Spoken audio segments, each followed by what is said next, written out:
What is the greatest generation? It's the people that were born around 1910. What's unique about them? History and our lives work in seasons. So think of it this way. 0 to 21 is springtime. What are the qualities of springtime? Growth is hard or easy. When springtime, it's not hard. You can plant anything that grows in springtime, right? If you start a business in a springtime economy, you think you're a genius? No, you're just in the right season, right? It's an easy season, right? But every season is followed by a challenging season, then an easy season. It's like when the real tough night comes, you get the daylight. You know, it's like if you were God, wouldn't you set up that way? It's how we grow. 0 to 21 is not the same for all of us. Some of us had to go to work at 7 or 8 years old to take care of our family. Some of us went through physical trauma and so forth. However, you're still not the one who goes to war. You're still having someone feeding you to some extent. Someone's looking out for you, and it's the place where we get poured into it. Education, belief systems. We're learning and we're absorbing like crazy. 0 to 21 is a random number. Some people, it's 16 that they really change seasons, but that's the first stage. Now you go from 22 to 42. That's summertime. That's where you're tested. All studies show people 22 to 42 are the most unhappy in their lifetime usually. And the reason is because you think you've learned everything and you've been somewhat protected or a lot protected. And now you think you're invincible. I'm going to be president of the United States. I'm going to be a multi-billionaire and have 100 relationships and everybody's going to be happy simultaneously. And then by the time you're 30 or 35, you've had 2 or 3 relationships or more, or you got married or you got divorced and you're like, no, and you're not president of the United States and you're not a billionaire. And all of a sudden you're like, this is not it. And what you're the soldier of society in that season, 22 to 40. In fact, if we have a war, you're the one going to war, right? That's who's going to go. Whether you like it or not, you're going, right? If you're in a corporation, you're the soldier. Now, if you grow during that time, if you grow during the spring and the summer and you fight through the hot summer, it's a difficult time, you will arrive in the fall where you get to reap. 43 to 63 is that reaping time. That's where all the experiences, Sino, that you've been through, good and bad, now you've recognized patterns. You understand what's going on. You don't react the same. You know, if you have multiple kids, the first kid gets an ear infection and you think it's the end of the world, you're running to the hospital. By the 4th child, you love them just as much, but you don't react. You go, it's part of this stage. You go handle it, but there's no upset. Well, the same thing is as you get 43 to 63, you've lived enough life, you have enough relationships, you've had enough life experience, you've built up some skills. That's usually the massive growth reaping time, financially, emotionally, and everything, if you grew.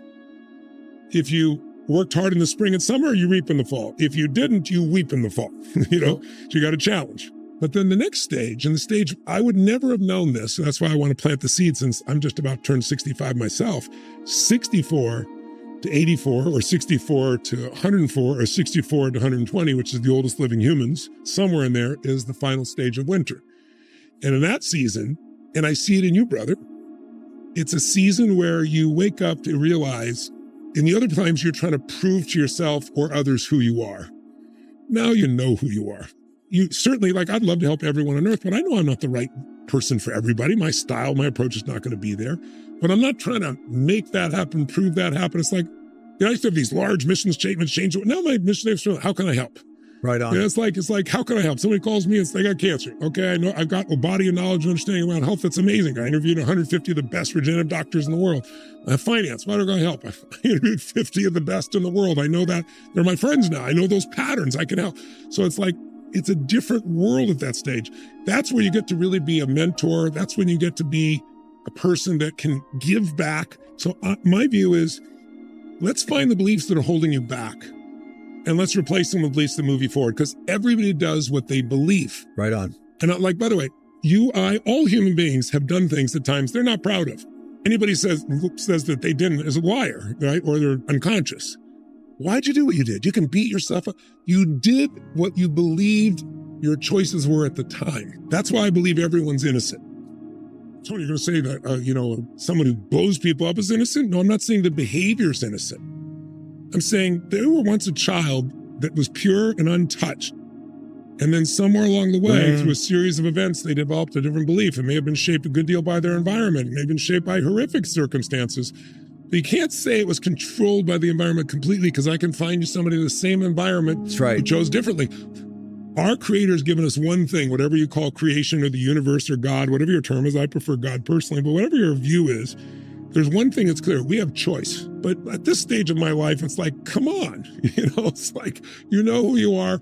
And so now it's your joy to help other people not have to go through suffering that you went through. I mean, we all should be able to help the next generation to be able to stand on our shoulders, not have to start over. And so it's like, and that becomes more your natural mission. And then towards the end of that stage, if you stay alive long enough, hopefully healthy long enough, then others tend to look out for you. Right on, because you've contributed so much to them. And then you die and create room for the next group. You don't experience life. You experience only the life you focus on. Right on. So in this moment right now, you could be totally pissed off if you want to think about things, be pissed off in your own life or what someone's done or something that doesn't have to do with you, other people. You could be totally grateful. It depends on what you focus on. That's the cycle of life. Now, human beings were transformed by understanding patterns.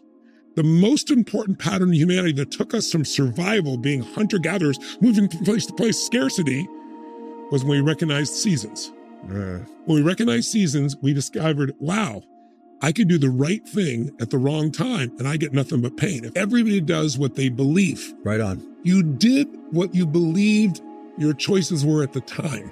I have to know what season I'm in and apply that to where I am. And if I want to stay here, I got to plant in the spring. I can't expect it's going to show up like some people plant and they're like, well, where's the result? Are you new? It takes a while. You got to go through all the seasons. So then you go through the summer and you fight through the hot summer and keep growing.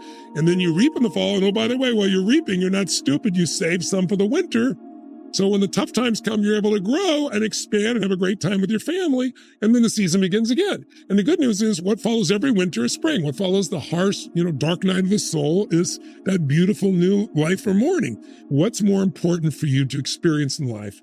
The skills to make you have a fulfilled and happy life, or the skills, practical skills to have financial security or freedom? In the 60s and 70s, what do you think 81% of college students said? It's a happy life. Happy life. Yeah. What do you think they said in the 80s, 90s, and 2000s? Give me that bread, brother. That's right. It's pragmatic. Yeah. So now what season are we in today? We're in a season of history. Would you say it's springtime? Is it summer? Is it fall? Or is it winter? Harsh winter. People have been fearful. Yeah. I think the world's going to, the same things happened before and nobody said the world's going to. Now they happen. It's like, oh, Earth's going to be over. I'm not going to have a kid because in 12 years I've been told, the entire world, environment's going to be crushed. I mean, the level of it's winter. Now I don't know. I'm not a forecaster, but if you study historians will tell you, we're probably 3/4 the way through it. We're not done. Every winter has great financial challenges, and every winter also has a significant war that reorganizes things. We probably have at least a cyber war with China. We're kind of in it to some extent right now, but something, and then people get tired of being upset. They get tired of the fighting. And then peace ensures for a lot of time, and things change. You can look at this history over and over. Mm-hmm. So the ideal is a cocktail between present and future, and where when you do touch the past, it's the grateful things of the past. So why I'm telling you this is, the millennial and Z generation, when I hear people criticize them, I understand why they might feel that way because they think that they've been pampered. They have been. They don't think they have been because they have no other reference. But they didn't do that. They just experienced it. But I know beyond a shadow of a doubt, that's the next hero generation because they know how to communicate each other, know how to use technology, and what we're facing in the future, they will rise to be the next heroes. So I have enormous respect for these young people. Even the ones that aren't there yet, I know they're going to get there. They've not been tested. I'll finish the whole thing by saying this. I can give you the history of the world in 4 phrases. Good times create weak people. Only always. Not because people are weak, but because they don't have to be strong. If you don't lift weights, you're not going to get stronger. As time goes, we're getting weaker, right? What is weights? It's lifting resistance against something that's really difficult, right? So good times create weak people. Weak people create bad times. Art for art's sake is the philosophy of the well-fed. It's like no one here they think they face challenge. They don't know what a challenge is. So they're busy worrying about pronouns or what people call them on social media or where it's there and making it life and death. But they will grow when the challenges expand and they enter that place of leadership. And they're about to be there. If good times create weak people, we create bad times. Bad times create strong people. Right on, man. And strong people create great times.